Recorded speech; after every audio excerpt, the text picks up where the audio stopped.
Quizás has leído la parábola de la semilla de mostaza, del crecimiento de la semilla de mostaza, pero te has puesto a pensar que dentro de ese texto hay una figura que se ha malinterpretado por mucho tiempo y que probablemente no esté representando la iglesia o los cristianos, sino que es una representación de Satanás.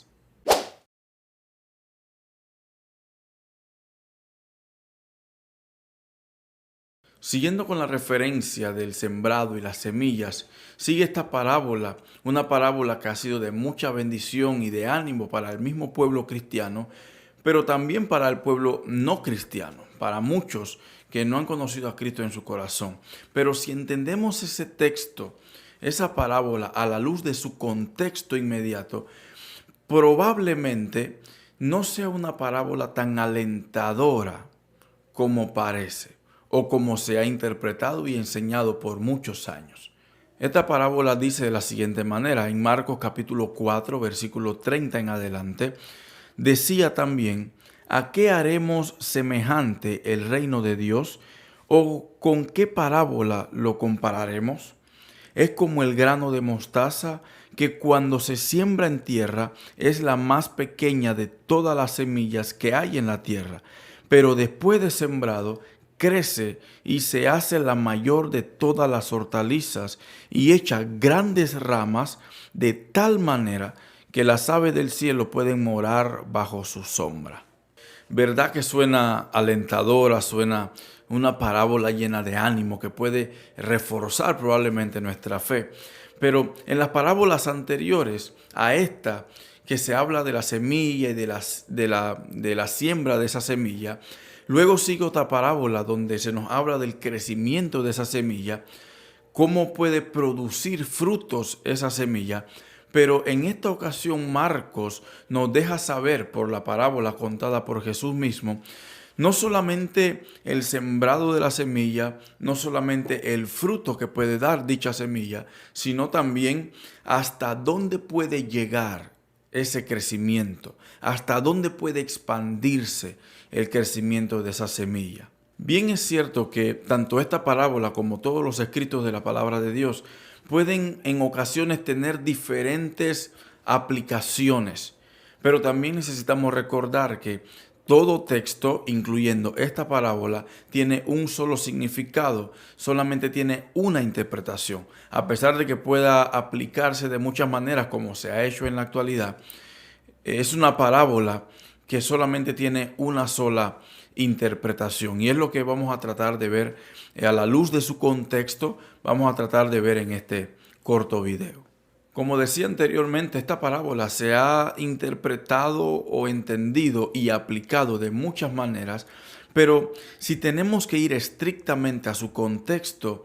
nos vamos a dar cuenta que no tiene mucho que ver o tiene poco que ver con las interpretaciones que se le da en la actualidad, y no solamente ahora, sino de hace muchos años hacia acá. En su contexto, esta parábola nos muestra cómo algo tan pequeño e insignificante puede tomar una forma grande, pero también imponente, como una pequeña semilla de mostaza haciéndose una gran hortaliza que extiende sus ramas tan alto y tan extensas, valga la redundancia, que las aves del cielo no van a pasar por ahí, no van a venir de vez en cuando, sino que van a morar, van a vivir bajo la sombra de esas ramas. Exactamente así como esta semilla de mostaza que Marcos nos señala y nos dice que va a crecer o puede crecer de manera exorbitante. Asimismo, llega a ser la vida del cristiano, la vida de la persona que ha aceptado el mensaje salvador de Cristo. Ese mensaje, esa semilla que fue sembrada en nuestros corazones va creciendo poco a poco, pero sobre todo en el tiempo estipulado, en el tiempo ya establecido por Dios para ese crecimiento. Probablemente unos crecen unos más rápidos que otros, otros quizá podemos decirlo así, unos más altos que otros, pero nunca podemos olvidar quién es el que nos guía y quién es el que nos conduce a ese dicho crecimiento, a ese crecimiento que podemos ver y que probablemente vamos a seguir viendo a lo largo de nuestra vida aquí en la tierra. En esta parábola, las aves que se mencionan en el versículo 32 son las que van a marcar la diferencia en la interpretación que se le da a ese texto. Porque muchos han interpretado esas aves como un mensaje universal que llega también a los gentiles. Otros lo han interpretado como la seguridad para todo creyente, la seguridad de salvación para todo creyente. Pero si nos vamos estrictamente a su contexto, pareciera que ese contexto nos está diciendo otra cosa totalmente diferente.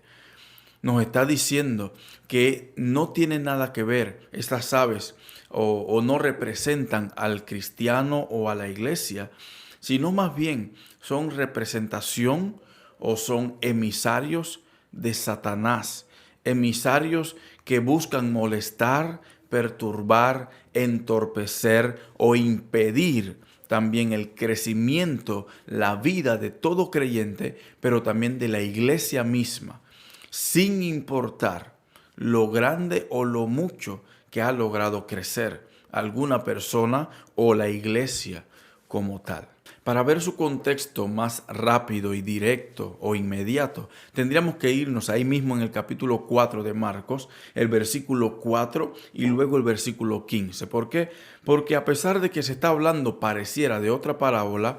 pero al final es como una sola enseñanza dividida en partes y que Jesús va mencionando parte por parte desde lo más básico, desde el sembrado de la semilla en el corazón de muchas personas hasta el crecimiento de esa semilla. Pero para poder entender qué papel juegan las aves mencionadas en el versículo 32, tendríamos que irnos al versículo 4 del mismo capítulo 4. El versículo 4 dice: y al sembrar, aconteció que una parte cayó junto al camino, y vinieron las aves del cielo y la comieron. Ok, podemos ir entendiendo un poco de lo que se nos habla en cuanto a su contexto. Pero para poder entender estas aves, qué papel juegan en el versículo 32 y ahora en el versículo 4, el mismo Jesús nos los explica en el versículo 15, explicando la parábola del sembrador. Una parábola que ya tocamos anteriormente, y si no la has visto, te la dejo por aquí arriba para que puedas ya sea poner en pausa, ir a ver ese y luego regresar, o esperar terminar y luego ver la parábola del sembrador. Pero en el versículo 15, como decíamos, Jesús nos explica qué representan estas aves en el versículo 4 y por ende en el versículo 32. El versículo 15 Jesús dice: y estos son los de junto al camino, en quienes se siembra la palabra, pero después que la oyen, enseguida viene Satanás y quita la palabra que se sembró en sus corazones. ¿Ves cómo va dando un giro diferente a lo que probablemente has escuchado en cuanto a la interpretación y enseñanza de ese texto? Lo que pareciera decirnos acá Marcos, según la enseñanza de Jesús, es que el crecimiento del cristiano de la iglesia se va a dar, sea como sea. Pero como Satanás no puede impedir el crecimiento de la iglesia, aunque lo trate de mil y una maneras, como él no puede impedir ese crecimiento, lo que va a tratar de hacer ahora es filtrar personas dentro de la iglesia que busquen hacer el trabajo que él no pudo hacer al inicio. Impedir el crecimiento, entorpecer el crecimiento o obstaculizar el crecimiento de la iglesia y del cristiano individualmente hablando. Pero lo cierto es que aun cuando Satanás busque de miles formas, de 1,000,000 de formas, entorpecer, estorbarnos como iglesia, nuestra fe en Jesucristo, la fuerza que la palabra de Dios nos da, cuando nos profundizamos, estudiamos las Escrituras, el Espíritu Santo va renovando nuestras fuerzas, va renovando nuestro entendimiento, y eso nos va a ayudar a mantenernos firmes en quien hemos creído.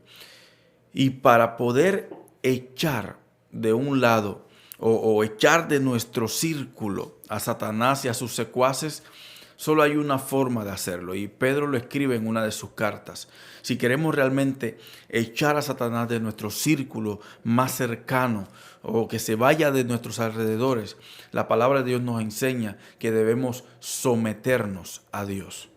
hacer lo que Dios nos manda, vivir como Dios nos manda, vivir una vida agradable a Dios, dando o mostrando la persona de Jesucristo a través de nuestra persona, y el diablo huirá de nosotros. Así que cuando veas que Satanás busca entorpecer tu crecimiento espiritual, tu crecimiento físico, ministerial, sométete a Dios y el diablo va a huir de ti. Fortalécete con la palabra de Dios. Busca la presencia de Dios constantemente y te vas a dar cuenta no solamente que vas a crecer cada día más, sino que a pesar de que vengan los estorbos de Satanás buscando hacernos caer, la palabra de Dios es la que va junto al Espíritu Santo renovando nuestras fuerzas para hacerle frente a todas las adversidades que Satanás quiera poner a nuestro camino. Así que te animo a que puedas fortalecerte en la palabra, meterte siempre en la presencia de Dios, y vas a ver un crecimiento que ni tú mismo esperabas.